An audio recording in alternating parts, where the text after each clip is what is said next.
नमस्कार दोस्तों, मैं डॉक्टर इंदु आप सभी का स्वागत करती हूं हमारे चैनल में। आज हम बात करेंगे कि लकवे के पेशेंट्स में जब लोअर लिम्ब की मूवमेंट्स जाती हैं तो उन्हें वापस लाने के लिए हम क्या-क्या मूवमेंट्स कर सकते हैं और स्ट्रेंथ वापस लाने के लिए ऐसी क्या-क्या एक्सरसाइजेज हैं जो हम लोग डेली रूटीन में फॉलो कर सकते हैं, जिससे मूवमेंट के साथ-साथ स्ट्रेंथ भी वापस आएगी। पहली सेट ऑफ एक्सरसाइजेज रहेंगी जिसमें पेशेंट मूवमेंट नहीं कर पाता है, कोई भी दूसरा इंसान, फैमिली मेंबर या फिर फिजियो उनकी मूवमेंट करवाता है। तो फैमिली मेंबर हैं तो उसके लिए हम लोग क्या कर सकते हैं कि पेशेंट की मूवमेंट नहीं हो रही है तो हम अपने हाथ से उनकी मूवमेंट कराएंगे, एंकल को ऊपर नीचे की तरफ, और आपको ये वाली हड्डी को स्टेबलाइज करना पड़ेगा जिससे मूवमेंट उनकी ना हो ज्यादा। दूसरी एक्सरसाइज रहेगी एंकल को अंदर और बाहर की तरफ मूव करना। दूसरी सेट ऑफ एक्सरसाइजेस आती है जिसमें घुटने को मूव करना होगा हमको। तो इसमें हमको जांघ से पीछे से पकड़ना है और घुटने को धीरे से मूव करना है और सीधा करना है, जिसमें पेशेंट की मूवमेंट भी होगी और पेशेंट कोशिश करे तो पेशेंट विजुअली देख भी पाएंगे उस मूवमेंट को। अगली एक्सरसाइज रहेगी हमारे पैर को बाहर ले जाने के लिए, जो स्पेशली हिप के लिए है। तो पैर को बाहर और अंदर की तरफ मूव करना है। अगली एक्सरसाइज आती है हमारे पैर को ऊपर मूव करने के लिए, जिसमें आपको जांघ से पकड़ना है ताकि वो हड्डी को हम लोग स्टेबलाइज कर सकते हैं और मूव कर पाएंगे। जितना भी आप लोग मूव करवाते हैं उतना करवा सकते हैं। दूसरी चीज जो इस चीज में आप याद रखेंगे कि अगर आप एंकल को अपनी तरफ मूव करके और तब उठाते हैं तब मूवमेंट और बेटर और स्टेबलाइज्ड वे में हो पाती है।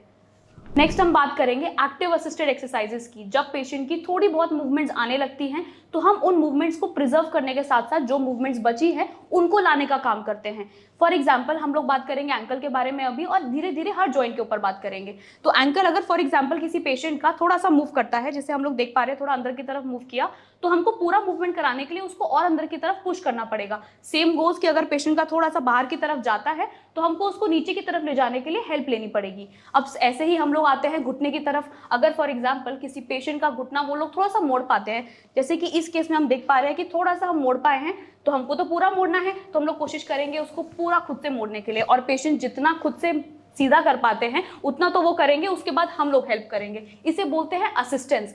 या तो पेशेंट के फैमिली मेंबर्स हेल्प ले सकते हैं या फिर कोई भी फिजियो करवा सकते हैं। अगली एक्सरसाइज हमारे हिप के लिए आएगी, जिसमें पेशेंट थोड़ा सा पैर बाहर की तरफ मूव करेंगे। आप कोशिश कर सकते हैं कि पेशेंट को बार बार टैप करके, जिससे न्यूरोमस्कुलर फैसिलिटेशन बढ़ाया जा सकता है, टैप करके उसको थोड़ा सा मूव करवाएं। पेशेंट अगर थोड़ा सा कर पाते हैं तो आप लोग थोड़ा असिस्टेंस दीजिए और बाहर की तरफ मूव करवाइए। Same goes for inside also. अगली मूवमेंट है हमारे पैर को उठाने के लिए। Patient for example 10 degree 20 degree जितना भी पाँव को उठा पाते हैं उनको उठाने दीजिए, उसके बाद हम लोग असिस्ट करेंगे उनको ऊपर ले जाने के लिए। Next same goes for the नीचे आने के लिए मूवमेंट। जब हम लोग नीचे की तरफ लेके आएंगे तो पेशेंट जितना भी लेके आ पाते हैं उतना सपोर्ट करना है। आराम से पेशेंट के पाँव को नीचे की तरफ लेके आना है, अचानक से छोड़ नहीं देना है। इसके लिए आपकी असिस्टेंस की जरूरत पड़ेगी। अब हम लोग बात करेंगे एक्टिव मूवमेंट्स की। जब पेशेंट की मूवमेंट आने लगी है तब हम लोग कैसे हेल्प कर सकते हैं उनकी मूवमेंट्स को और ज्यादा अचीव करने के लिए, जिससे मसल स्ट्रेंथनिंग भी हम लोग ला सकते हैं। हम लोग पहले बात करेंगे एंकल जॉइंट के बारे में, जिसमें पेशेंट अपने आप से ही एंकल की मूवमेंट्स कर पाएंगे इजीली। ये मूवमेंट्स आपको सिर्फ असिस्ट करना है, उनके रेपिटेशंस डिसाइड कर सकते हैं और सेट डिसाइड कर सकते हैं। नेक्स्ट मूवमेंट आती है हमारी नी जॉइंट की, जिसमें पेशेंट आराम से हील ड्रैग कर पाते हैं और सीधा कर पाते हैं। इसमें आप लोगों को ध्यान रखना है कि पेशेंट इजीली, ऐसा ना हो कि घुटने को बाहर की तरफ लेके जा रहे हैं तो उतना ही सपोर्ट करना है बस, कि उसको सपोर्ट करके रखें। जब भी वो मूव कर रहे हैं तो उसकी तरफ ही हमारा हाथ रहे और मूवमेंट खुद ही कर रहे हैं। मसल तो उनकी खुद से ही मूव कर रही है, बस आप उसको गलत पोजीशन से बचा रहे हैं। अगली मूवमेंट हमारी रहेगी हिप के लिए। जब हिप अबडक्शन करना पड़ेगा तो अबडक्शन के लिए हमको पाँव को बाहर की तरफ और अंदर की तरफ करना होता है, जो पेशेंट खुद से कर रहे होते हैं। इसमें बस आपको सिर्फ रेपिटेशंस और सेट डिसाइड करना होता है। इनिशियली कम से कम रेपिटेशंस और 2 सेट के साथ में हम लोग स्टार्ट कर सकते हैं।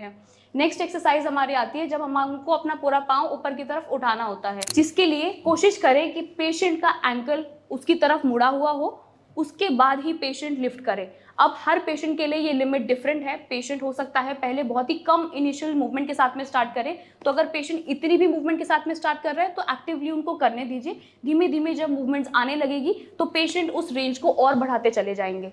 नेक्स्ट मूवमेंट हमारी इसी जॉइंट की रहेगी साइड एसएलआर्स, करवट लेकर एसएलआर करने के लिए। इस एक्सरसाइज में हमको जरूरत है कि पेशेंट की पोजीशन बहुत अच्छे से मेंटेन हो, तो इसके लिए या तो कोई भी फैमिली मेंबर उसके हिप को अच्छे से स्टेबलाइज कर सकता है या फिर पेशेंट की हेल्प ले सकते हैं हम लोग, जिसमें पेशेंट के हाथ को ही हम लोग PSI जॉइंट पर स्टेबलाइज कर सकते हैं, जिससे हिप की मूवमेंट एडिशनली ना हो और हम लोग जिस मसल के ऊपर काम करना चाहते हैं वो इजीली मूव हो। अब इस पोजीशन में पेशेंट अपने पाँव को उठाएगा ऊपर की तरफ और नीचे की तरफ करेगा। इनिशियली हो सकता है कि पेशेंट को बहुत ही कम मूवमेंट हो, तो जितनी भी मूवमेंट है उसके साथ में हम लोग स्टार्ट करेंगे। ये थी कुछ लोअर लिम्ब मोबिलिटी एक्सरसाइजेस। ऐसी ही इंफॉर्मेटिव और स्ट्रेंथनिंग वीडियोस के साथ में हम आपको अगली वीडियोस में मिलेंगे। धन्यवाद।